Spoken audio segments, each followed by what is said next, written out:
Good afternoon, everyone. Sharice Jervis Hill here, president and founder of Events to Remember and PR to Remember with our Coffee with Cher podcast series. As you guys know, I like to call it a series because it's just such good stuff that we're sharing with our entrepreneurs. So today I have a treat for you. I have a fellow PR partner here on our podcast to share some good stuff.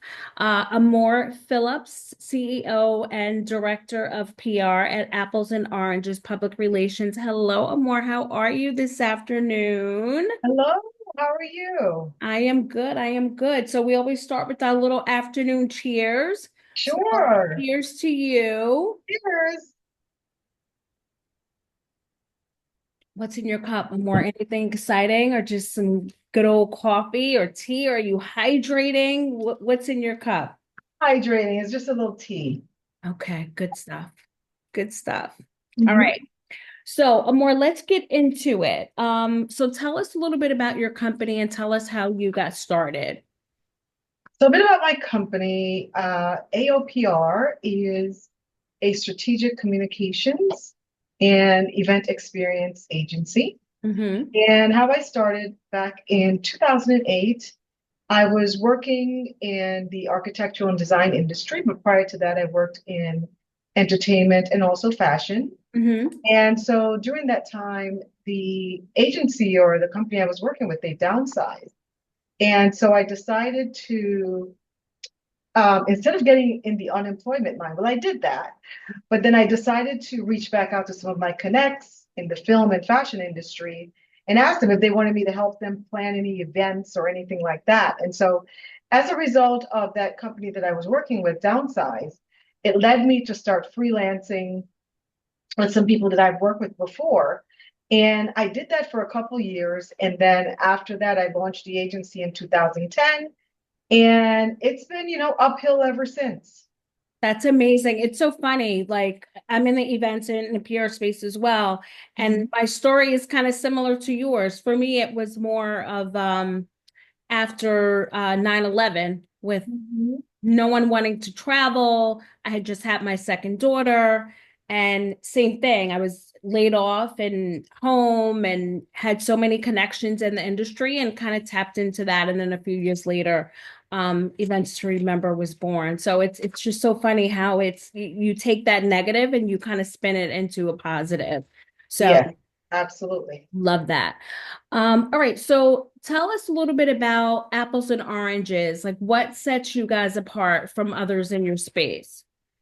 I think one of the things that sets us apart is that my experience as a business owner and as a CEO and as a founder helps me to really understand the clients that we're working with. And so we have a more personalized approach, a more scalable approach, meaning that we meet our clients where they are, especially founders, Mm-hmm. and we help them scale and grow from there. And so our approach is to be a part of their growth journey, right? And I think that's one of the things that sets us apart from other agencies, whereas there's someone who has a project or a brand or whomever, and Mm-hmm. they're looking for some PR, and the agency standard agency approach is to, okay, can you afford us? Well, that's very important. What is it that you want can be executed, and then that's there. Mm-hmm. I look at at my clients as founders just like me, and Mm-hmm. I also look to see what is it that they have that's unique that I can be a part of. So I want to be a part of their journey. So that's my approach, is being a part of their growth journey and their overall, growth of the company. Love that. That's fantastic. So, Amor, tell us a little bit about something that's new and exciting for you guys. What's new and exciting happening at Apples and Oranges PR? So yes, yes, yes. After 15 years in business, Mm-hmm. and over the last couple of years, we've been going through a rebrand.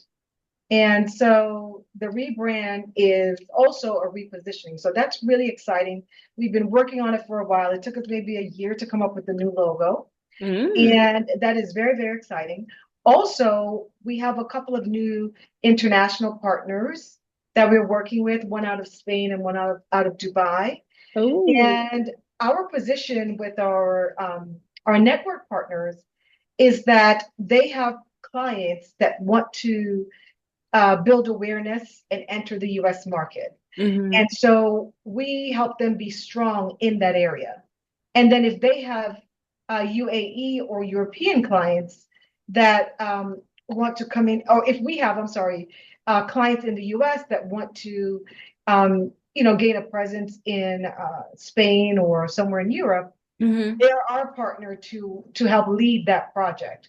And so we're really excited about those two projects because I've always wanted to go international, but I Hmm. do understand that in order to go international, you need to first have a solid foundation in your home Yeah. base or home market. Hmm. And that's kind of been what's been happening with us, and it's been just like a constant growth and evolution, especially since COVID. So I'm Yeah. really looking forward to the rebrand, which we're announcing in the summer. And then also, we just started a new project with our Spain partner on a tech project, Hmm. and we are looking to bring that into the market. And another thing that we got that's really exciting is that we're going to be working with a new rollout of a test for men 50 and over. Hmm. So it's in the sort of in the health and wellness, but I'm not going to say what type of illness yet. But I'm very excited about those things. So that's amazing. I love the fact that you guys are branching out internationally. I love Dubai too. It's such a fun place. We went a couple of years ago. Love it there. So that's so exciting. That really is. That's great. And I love the fact that you preference the fact of kind of your that local having that home base kind of in order. And it's great that you have that partnership where you kind of have boots on the ground there where you guys can kind of collaborate and work together. That's really important. So that's exciting and always exciting to kind of freshen up the brand. That's always something that's needed, especially when you've been in business for a while. So all of those are really, really good things. Congratulations to you and your team. Thank you, Sheree. So, lastly, everybody knows this is my favorite question. We started this podcast for entrepreneurs, really to be a resource for them, really to support them in their own journeys. Mhm. So, my question to you, Amore, and you can really answer. You can choose to go in any direction you want. But let's say we have an entrepreneur who is just starting out. They're kind of hitting. Or just starting out new into the business ownership space or thinking about kind of stepping into this crazy world of ours, or someone who has been in business for a while that might be kind of hitting a rough patch. Any of those are more love you to share some nuggets with our listeners. And you can answer one, you can answer all of them, whichever direction you like to go. Say the first question again. So let's say there's someone who is new to the entrepreneur space Mhm. or someone who is thinking about kind of crossing over to the dark side. Someone who's thinking about becoming an entrepreneur, or maybe it's someone who's been in business for a really long time and they're hitting a rough patch and they just kind of need some inspiration. So any of those or more, whichever direction you want to go. Okay, sounds like me. I would say that anyone that's going to pursue entrepreneurship, first, you have to really want this, and you have to have your big why as to why it is that you're doing this, right? Hmm. Because you're going to have a lot of rough days. You're going to have some ups and downs. I've had lots of them. I've made lots of mistakes. I've done mistakes. I've done so many things and even projects and clients that I worked on that I should not have. Hmm. And those things, though, although they were not so pleasant, it did teach me a lot. So I want to say to entrepreneurs that are watching today, if you are thinking about becoming an entrepreneur, always have like a real reason why you start, right? Also, have some sort of a plan because I am one who got into this without any kind of real plan. I had an idea of what I wanted to do, And from my kitchen table, I created a website and I did all these things. But if you can, have some sort of a plan. If it's a business plan, doesn't have to be anything elaborate. Hmm. Understand what type of product you're looking to produce. Where do you fit in the market? And is there really space for you? And if there isn't, how can you create your own lane? Hmm. So I always say, just look at it as an opportunity for you to create your own lane, to bring something to the market that's probably doesn't exist, or are you coming in to make something better? Better. But don't just say, oh, I just want to be an entrepreneur because I want to have my own job or I want to do whatever I want and things like that. No, that's not the case.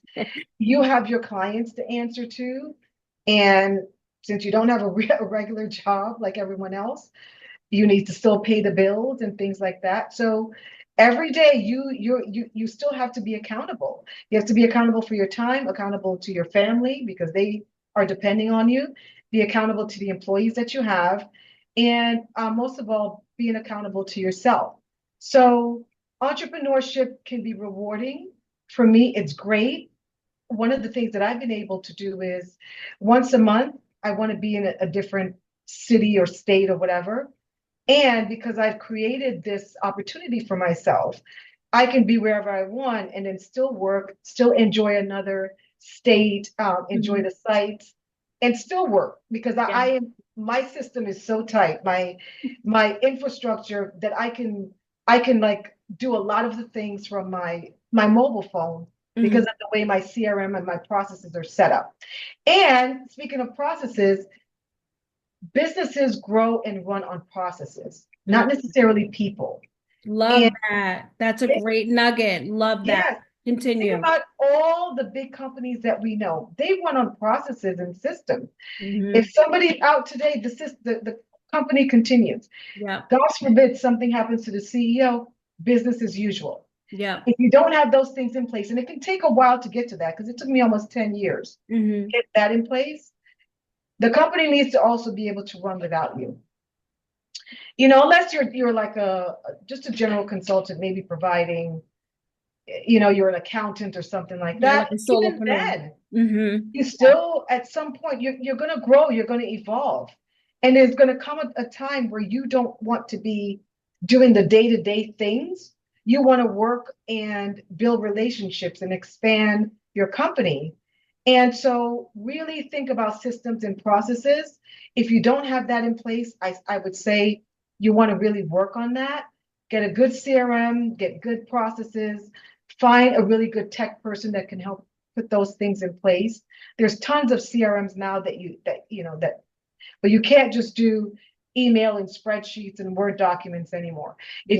If you're looking to grow your company and you have employees especially and you want to start to make this about freedom, no longer just having a company, because at the end of the day, it needs to afford you certain things. Yeah. That is more time with your family, time to travel, time to work on things that really matter the most. And Hmm. systems and processes is going to be the only way you can get there. That's the only way you can scale. That's the only way that you can, live and build a legacy, something that other people can be a part of.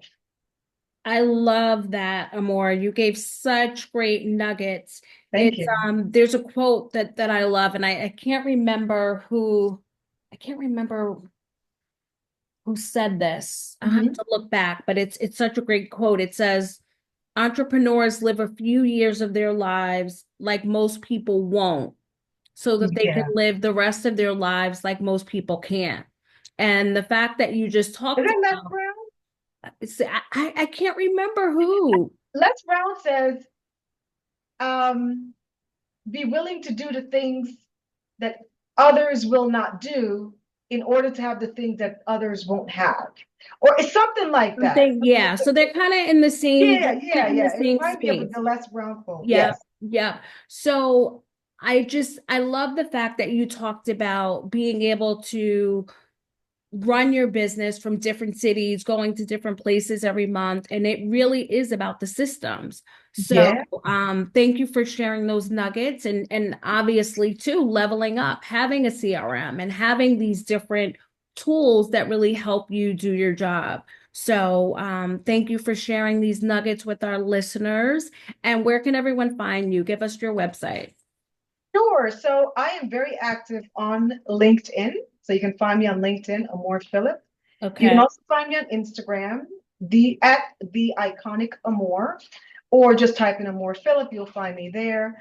And then I'm also on Twitter, joining crazy conversations. You're Uh, on X. X yes, now. It's I X. keep saying, everybody keeps saying on Twitter, but on X, yes. And you can find me at the iconic Amore on X, and also Amore Philip. And then for your listeners watching today, feel free to reach out to me. I will offer you a 30 minutes chat to ask me anything about business, about entrepreneurship, etc. Because I'm always looking to expand my network and be a source for other entrepreneurs. Awesome. Thank you. Thank you. This was wonderful. So Thank you. we'll definitely, thank you for sharing those nuggets and more. Mhm. And thank you for, for being here with us and sharing all that goodness. That was great. Thank you so Thank much. you, Cherise, for having me, and thank your listeners for allowing me into your ears today. I really Oh, appreciate that. awesome. Thank you. Thank you.